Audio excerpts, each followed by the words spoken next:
Professor നമസ്കാരം. നമസ്കാരം. ഇന്ന് ഇ.പി. ജയരാജൻ, അതായത് CPM-ന് ഒരു മുഖവര ആവശ്യമില്ലാത്ത ഒരാൾ തന്നെയാണ് കേരളത്തെ സംബന്ധിച്ചിടത്തോളം ഇ.പി. ജയരാജൻ. നമ്മുടെ മുൻ മന്ത്രിയായിരുന്നു, LDF-ന്റെ കൺവീനറായിരുന്നു. പിണറായി വിജയൻ എന്ന നേതാവിൻ്റെ അതിവിശ്വസ്തനായ നേതാവാണ്. കണ്ണൂരിൽ ജയരാജത്രയങ്ങളിൽ എടുത്തു പറയത്തക്ക രീതിയിൽ തലയെടുപ്പുള്ള ആകാര ശേഷിയുള്ള ആൾ തന്നെയാണ് ഇ.പി. ജയരാജൻ. മാത്രമല്ല, ജീവിച്ചിരിക്കുന്ന ഒരു രക്തസാക്ഷി കൂടിയാണ് ഇ.പി. ജയരാജൻ. അദ്ദേഹം ഇപ്പോഴും ഓപ്പറേറ്റ് ചെയ്ത് നീക്കം ചെയ്യാൻ സാധിക്കാത്ത ഒരു പെല്ലറ്റുമായാണ്, വെടിയുണ്ടയുമായാണ് അദ്ദേഹം ജീവിക്കുന്നത് എന്നൊക്കെ തന്നെയാണ് വ്യക്തമാക്കപ്പെട്ടിട്ടുള്ളത്. അപ്പോൾ എന്തുകൊണ്ടും ഇ.പി. ജയരാജൻ കേരളത്തിലെ കമ്മ്യൂണിസ്റ്റ് പ്രസ്ഥാനത്തിൽ, ഇടതുപക്ഷ പ്രസ്ഥാനത്തിൽ തലയെടുപ്പുള്ള നേതാവ് തന്നെയാണ്. പറഞ്ഞു വരുന്നത്, അദ്ദേഹം ഇന്ന് മാധ്യമങ്ങളെ കണ്ടപ്പോൾ നിരവധി വിഷയങ്ങളിൽ പ്രതികരിക്കുകയുണ്ടായി. പിണറായി വിജയൻ, MP ഗോവിന്ദൻ മുതലായ നേതാക്കന്മാരുടെ 2026 തോൽവിയിൽ അവർക്കുണ്ടായിരുന്ന പങ്ക്, ഇത്തരം പല വിഷയങ്ങളിലും അദ്ദേഹം പ്രതികരണം നടത്തി. കൂട്ടത്തിൽ അദ്ദേഹം മാധ്യമപ്രവർത്തകരുടെ ചോദ്യത്തിന് ഉത്തരമായി ചില കാര്യങ്ങൾ കൂടി വ്യക്തമാക്കി. അതായത്, കഴിഞ്ഞ കുറച്ച് ദിവസങ്ങൾക്ക് മുമ്പ് ഡൽഹിയിലെ ജന്തർ മന്ദിറിൽ CJP പ്രവർത്തകർ, പാറ്റ പാർട്ടി നടത്തിയ സമരം വിജയിക്കുകയും അതിനോട് അനുബന്ധിച്ചുള്ള ചോദ്യങ്ങൾക്കാണ് അദ്ദേഹം ചില വിവാദപരമായ ഉത്തരം നൽകിയത്. ജന്തർ മന്ദിറിൽ ആ കുട്ടികളെ ഒരു കാരണവശാലും പോലീസ് മൃഗീയമായി തല്ലിച്ചതച്ചത് ശരിയായില്ല, ശരിയായ പ്രവണതയല്ല. അത്തരം നടപടികൾ ജനാധിപത്യത്തിൽ ഭൂഷണമല്ല, നമ്മളും അത് അംഗീകരിക്കുന്നു. പൊതുപ്രവർത്തകനെ സംബന്ധിച്ചിടത്തോളം അവരുടെ നിലപാട് എന്ന് പറഞ്ഞാൽ, അവർ കയ്യിലേന്തുന്ന കൊടിയുടെയോ അല്ലെങ്കിൽ അവർ ഉയർത്തുന്ന മുദ്രാവാക്യങ്ങൾക്ക് അപ്പുറത്ത് അവരുടെ നിലപാടുകൾ തന്നെയാണ്. ഇപ്പോൾ സമൂഹത്തിൽ അവശത അനുഭവിക്കുന്ന ആളുകൾക്ക് വേണ്ടി ഏതെങ്കിലും തരത്തിൽ തങ്ങളാലാവുന്ന വിധത്തിൽ ഒരു സേവനം ചെയ്യുക, അല്ലെങ്കിൽ പ്രശ്നങ്ങൾക്ക് പരിഹാരമുണ്ടാക്കുക, ഇത് തന്നെയാണ് രാഷ്ട്രീയക്കാരുടെ എപ്പോഴും ഇതം പ്രഥമമായ ഒരു കർത്തവ്യം എന്ന് ഞാൻ വിശ്വസിക്കുന്നു. സമൂഹത്തിനൊരു നൊമ്പരമുണ്ടാകുമ്പോൾ, നമ്മുടെ സഹജീവിക്കൊരു നൊമ്പരമുണ്ടാകുമ്പോൾ നമുക്ക് വേദനിക്കുന്നുണ്ടെങ്കിൽ അതാണ് നമ്മുടെ രാഷ്ട്രീയം. തീർച്ചയായും മറ്റുള്ള രാഷ്ട്രീയങ്ങളെല്ലാം കക്ഷി രാഷ്ട്രീയങ്ങളായി മാറുന്നത് അപ്പോഴാണ്. ഒരുപക്ഷെ അതിലുപരിയാണ് രാജ്യത്തോടും രാജ്യത്തുള്ള ജനങ്ങളോടുമുള്ള പ്രതിബദ്ധത. അങ്ങനെ വരുമ്പോൾ ഇ.പി. ജയരാജൻ എന്ന പൊതുപ്രവർത്തകൻ്റെ ഇപ്പോൾ CJP പ്രവർത്തകരോട് കേന്ദ്ര സർക്കാരിൻ്റെ ഭാഗത്തു നിന്നുണ്ടായ അക്രമങ്ങളെക്കുറിച്ച് പ്രതികരിക്കുമ്പോൾ അദ്ദേഹത്തിൻ്റെ നിലപാടുകളിൽ എനിക്കും ചില സന്ദേഹങ്ങളുണ്ട്. ഈ PSC വിഷയവുമായി ബന്ധപ്പെട്ട് നമ്മുടെ സംസ്ഥാനത്ത് തന്നെ ഇത്രത്തോളം വലിയ സമരങ്ങളുണ്ടായിരുന്നു. അവർ PSC ഉദ്യോഗാർത്ഥികൾ തന്നെ അവർ കരഞ്ഞുകൊണ്ട് മണ്ണ് വാരി തിന്നുന്ന കാഴ്ച നാം കണ്ടു. PSC റാങ്ക് ഹോൾഡേഴ്സ് തന്നെ ജോലി കിട്ടാത്തതുകൊണ്ട് അവരുടെ ഇനി പ്രായപരിധി ഏജോറായതിൻ്റെ പേരിൽ ഇനി ജോലി കിട്ടാൻ അവർക്ക് സാധ്യതയില്ല. ആ സങ്കടം കൊണ്ട് അവർ മുട്ടിലിഴഞ്ഞ് സമരം ചെയ്യുന്നത് കണ്ടു. എന്തിന്? ആശാ വർക്കർമാർ ഒരു 100 രൂപയെങ്കിലും തങ്ങൾക്ക് കൂട്ടിത്തരണം എന്നാവശ്യപ്പെട്ടുകൊണ്ട് സെക്രട്ടേറിയറ്റിൻ്റെ നടയിൽ എനിക്ക് തോന്നുന്നു 1.5 വർഷത്തോളമാണ് രാവും പകലും സമരം ചെയ്തത്, പൊരിവെയിലത്തും പെരുമഴയത്തും. അപ്പോഴൊന്നും തന്നെ ഇത്തരം നേതാക്കന്മാരുടെ ഭാഗത്തു നിന്നും രാഷ്ട്രീയപരമായ കക്ഷി രാഷ്ട്രീയത്തിൻ്റെ നിലപാടുകളല്ലാതെ യഥാർത്ഥ രാഷ്ട്രീയം ഒരിക്കലും നമുക്ക് കണ്ടറിയാൻ സാധിച്ചിരുന്നില്ല. മാത്രമല്ല, ഇപ്പോൾ ഡൽഹിയിൽ CJP വിദ്യാർത്ഥികളുടെ സമരത്തെ അടിച്ചൊതുക്കാൻ ശ്രമിച്ച കേന്ദ്ര സർക്കാരിനെതിരെ ഇ.പി. ജയരാജൻ പ്രതികരിച്ചു. അത്യന്താപേക്ഷിതമാണ്, വളരെ ആവശ്യമാണ്.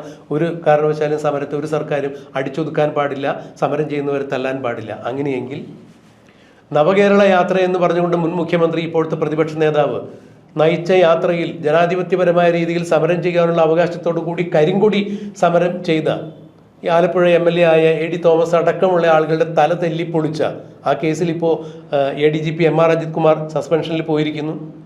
അത്രത്തോളം ഒരു ഗുരുതരമായ കുറ്റം കേരളത്തിൽ നടന്നിട്ടും ദൃശ്യമാധ്യമങ്ങളിലൂടെ ലോകം മുഴുവൻ അത്തരം ഒരു നരനായാട്ട് കണ്ടിട്ടും ഇ.പി. ജയരാജനെ പോലുള്ള ആളുകൾ ഞാൻ ഈ സൂചിപ്പിച്ച ഏതെങ്കിലും ഒരു വിഷയത്തിലൊരു പ്രതികരണം നടത്തിയില്ല എന്നുള്ളതാണ്. അങ്ങനെയെങ്കിൽ ഇപ്പോൾ CJP-ക്കെതിരെ ഉണ്ടായ കേന്ദ്ര സർക്കാരിൻ്റെ നരനായാട്ടിനെ കുറിച്ച് പറയുമ്പോൾ അതിൽ രാഷ്ട്രീയ പ്രേരിതമായൊരു അഭിപ്രായ പ്രകടനമല്ലേ എന്നുള്ളതാണ് എൻ്റെ സംശയം. എങ്ങനെയാണ് പ്രൊഫസറിനെ വിലയിരുത്തുക?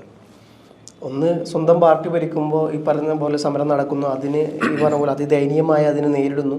മുഖ്യമന്ത്രി പോലും പറഞ്ഞത് ഞാനപ്പോൾ ബസ്സിൻ്റെ മുമ്പിലുണ്ടായിരുന്നു എന്നുള്ളതും, ആ യുവാക്കൾ ബസ്സിന് മുമ്പിലോട്ട് ചാടുമ്പം അവർ വാഹനത്തിനകത്ത് ഉൾപ്പെട്ടുകൊണ്ട് അവർക്ക് എന്തെങ്കിലും പറ്റിയാലോ എന്ന് പേടിച്ചുകൊണ്ട് പോലീസ് അവരെ രക്ഷിക്കുക മാത്രമാണ് ചെയ്തത്. രക്ഷാപ്രവർത്തനം, അങ്ങനെയാണ് അദ്ദേഹം പേര് പോലും ഇട്ടത്. രക്ഷാപ്രവർത്തന ദൗത്യമായിരുന്നു അത് എന്നുള്ളതാണ് അദ്ദേഹം പിന്നീട് പറഞ്ഞത്. പക്ഷേ ക്യാമറയിലും ഫൂട്ടേജും എല്ലാം നമ്മൾ കണ്ടതാണ് യഥാർത്ഥത്തിൽ എന്താണ് സംഭവിച്ചത് എന്നുള്ളത്. അപ്പം അതൊരു നിലപാട്. അന്ന് CPM ഭരിക്കുമ്പോൾ ഇത്തരത്തിലുള്ള കാര്യങ്ങൾ ചെയ്യുമ്പം സ്വാഭാവികമായിട്ടും തുറന്ന് പറയണമായിരുന്നു ഇ.പി. ജയരാജൻ, സഖാവ് ചെയ്തത് ശരിയായില്ല, ഇത്തരത്തിലുള്ള ഒരാളെ നമുക്ക് തല്ലി, പ്രത്യേകിച്ച് തലക്കൊക്കെ തല്ലിങ്ങാണ്ട് കൺട്രോൾ ചെയ്യാനുള്ള ഒരു അധികാരം ആർക്കും ഇല്ല, അത് ചെയ്തു ചെയ്തു മാത്രമല്ല പിന്നീട് FIR അടക്കം ADGP നേരിട്ട് ഇടപെട്ടുകൊണ്ട് അത് മാറ്റത്തിരുത്തലുകൾ വരുന്നു, പല പേജുകളും കീറുന്നു, അതിൽ തന്നെ വലിയ തരത്തിലുള്ള മാറ്റങ്ങൾ പല പോലീസ് ഉദ്യോഗസ്ഥന്മാരെയും വെച്ച് ചെയ്യുന്നു, ഇതൊക്കെ ചെയ്യുന്നു. അപ്പം അദ്ദേഹത്തിൻ്റെ ഒരു കാര്യം വളരെ കൃത്യമാണ്, അദ്ദേഹത്തിൻ്റെ പാർട്ടി ഭരിക്കുമ്പോൾ അദ്ദേഹത്തിൻ്റെ നിലപാടും അത് കേന്ദ്രത്തിൽ അറിയാവുമ്പോൾ മറ്റൊരു നിലപാടുമാണ് എന്നുള്ളതാണ്. അപ്പം ഈ പറഞ്ഞ പോലെ മേ ബി ഒരുപക്ഷെ അദ്ദേഹം പിണറായി വിജയനെ പേടിച്ചുകൊണ്ടായിരിക്കാം. കേന്ദ്രത്തിൽ പിന്നെ എന്തായാലും അദ്ദേഹത്തിന് പേടിക്കേണ്ട ആവശ്യമില്ല, പേടിക്കാനുള്ളത് പിണറായി വിജയന് മാത്രമേ ഉള്ളൂ. സ്വാഭാവികമായിട്ടും കേന്ദ്രത്തിൽ അദ്ദേഹം CJPക്ക് സപ്പോർട്ട് കൊടുക്കുന്നു. ധീരമായ നടപടിയാണ്. CJPയുടെ സമരത്തിന് പിന്തുണ കൊടുക്കുക എന്ന് പറഞ്ഞാൽ തീർച്ചയായും അതൊരു ധീരമായ നടപടിയാണ്. ഒരു കാരണവശാലും സമരം ചെയ്യുന്ന അവകാശങ്ങൾക്ക് വേണ്ടി പോരാടുന്ന ആളുകളെ തല്ലിച്ചതച്ച് സമരം ഒതുക്കാൻ പാടില്ല. തീർച്ചയായും പിന്തുണ നമ്മൾ ശ്ലാഘിക്കുന്നു, അഭിനന്ദിക്കുന്നു. തിരിച്ച് ഇവിടെ നടന്നതും ഇത് തന്നെയല്ലേ? അതന്നെ ആവശ്യം തന്നെ ഞാനും പറഞ്ഞു വന്നത്. ഈ പറഞ്ഞ പോലെ യുവാക്കളെ അവിടുന്ന് തല്ലി അമർത്തി ഈ പറഞ്ഞ പോലെ ജലപീരങ്കി ഉപയോഗിക്കുന്നു, മറ്റേ റബ്ബർ ബുള്ളറ്റ് ഉപയോഗിക്കുന്നു, പല രീതിയിൽ യുവാക്കൾക്കെതിരെ ആക്രമണം ഉണ്ടാകുന്നു, ഒരുപാട് ആൾക്കാരും ഇത് പരിക്കേൽക്കുന്നു, പോലീസ് ഒരു കുട്ടിയുടെ തലയോട്ടിക്ക് അടിക്കുന്നു, വലിയ തരത്തിലുള്ള പ്രശ്നങ്ങളാണ് വരുന്നത്. ആ കുട്ടി ഇപ്പോഴും നമ്മൾ സംസാരിച്ചുകൊണ്ടിരിക്കുമ്പോഴും ICUവിലാണ്. അതിൻ്റെ കുട്ടിയുടെ അവസ്ഥ എന്താവും എന്നുള്ളത് അറിയില്ല. പക്ഷേ ഇത്തരത്തിൽ അതിദയനീയമായി കാര്യങ്ങൾ നടക്കുമ്പോൾ സ്വാഭാവികമായിട്ടും ആ വിദ്യാർത്ഥികൾക്ക് അവരവരുടെ നിലനിൽപ്പിൻ്റെ അവരുടെ ഭാവിക്ക് വേണ്ടിയിട്ടാണ് ആ പ്രസ്ഥാനത്തോടു കൂടി CJP എന്നുള്ളൊരു കൂട്ടായ്മ രൂപീകരിച്ചുകൊണ്ട് സമരമുഖത്തോട്ട് ഇറങ്ങുന്നത്. സ്വാഭാവികമായിട്ടും അവർക്ക് ഐക്യദാർഢ്യം പ്രഖ്യാപിക്കുക അല്ലെങ്കിൽ അവരെ കൂടെ നിൽക്കുക, മനസ്സുകൊണ്ടെങ്കിലും കൂടെ നിൽക്കുക എന്നുള്ളത് ഏതൊരു പൗരനും ചെയ്യേണ്ട കാര്യമാണ്. അപ്പം അദ്ദേഹം ആ ചെയ്ത കാര്യത്തോട് പൂർണ്ണമായി യോജിക്കുന്നു. പക്ഷേ അതേസമയം തന്നെ അദ്ദേഹത്തിൻ്റെ പാർട്ടി കേരളത്തിൽ ചെയ്ത ഒരുപാട് കാര്യങ്ങളുണ്ട്.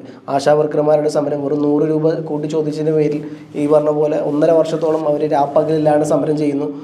പല ആൾക്കാർ PSC KPSC Kerala public service കമ്മീഷൻ്റെ എക്സാം എഴുതിക്കൊണ്ട് പല നേതാക്കന്മാർക്കും കുട്ടികൾക്കും പോലീസ് ഉദ്യോഗസ്ഥർ കിട്ടിയിട്ട് പോലും കൃത്യമായി അതിൽ ഇടപെട്ടില്ല എന്നുള്ളതും മാത്രമല്ല, ഈ പറഞ്ഞ പോലെ ജിമ്മ് അതായത് ബോഡി ഷോ എന്ന് പറയുന്നത് പോലീസിൻ്റെ ഒരു കാറ്റഗറിയിൽ പെട്ടതല്ല. സ്പോർട്സിൻ്റെ മറ്റു പല വകുപ്പുകളിലും ഈ സാധനമില്ല. പക്ഷേ പിണറായി വിജയൻ ഇത്തരത്തിൽ അതിലെല്ലാം വഴിവിട്ട് പല ആൾക്കാർക്കും ഇതേ പറഞ്ഞ റിക്രൂട്ട്മെൻറ്റ് പിണറായി വിജയൻ ഇത്തരത്തിൽ ഇടപെട്ടുകൊണ്ട് റിക്രൂട്ട്മെൻറ്റ് നടത്തുന്നു. അത്തരത്തിലുള്ള ബോഡി ബിൽഡിംഗ് ഒരു മത്സരമിനമല്ലാത്ത KPSC ഇൻക്ലൂഡ് ആയിട്ടില്ല സാധനം.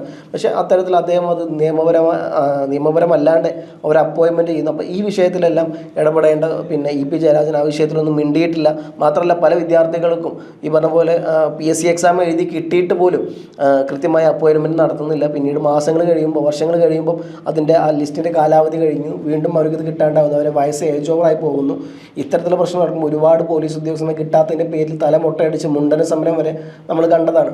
അങ്ങനെ കാലിൽ മുട്ടിലിഴഞ്ഞുകൊണ്ടുള്ള സമരം, പലവിധ സമരം, അതുപോലെ മണ്ണ് നിന്നിട്ടുള്ള സമരം, ഇത്തരത്തിലുള്ള ഒരുപാട് സമരം കണ്ടപ്പം ഈ വിഷയത്തിലൊന്നും എന്തെങ്കിലും ഒരു FB പോസ്റ്റെങ്കിലും അദ്ദേഹത്തിനുണ്ടായിരുന്നു. മാധ്യമങ്ങൾക്ക് മുമ്പിൽ പറയാൻ മടിയാണെന്നുണ്ടെങ്കിൽ ചെറിയ രീതിയിലെങ്കിലും അവിടെയും ഇവിടെയും തൊടാത്ത രീതിയിലെങ്കിലും ചെറിയ രീതിയിലൊരു സപ്പോർട്ട് പറഞ്ഞ പോലെ അവർക്ക് കൊടുക്കാമായിരുന്നു. പക്ഷേ അതൊന്നും കൊടുക്കാണ്ട് ഒരു വിഷയത്തിൽ ഒരേ വിഷയം തന്നെ 2 വ്യത്യസ്ത നിലപാടുകൾ എടുക്കുന്നു എന്നുള്ളതാണ് ഈ പറഞ്ഞ പോലെ ഒരിക്കലും നമുക്ക് അംഗീകരിക്കപ്പെടാൻ പറ്റാത്ത ഒരു കാര്യം.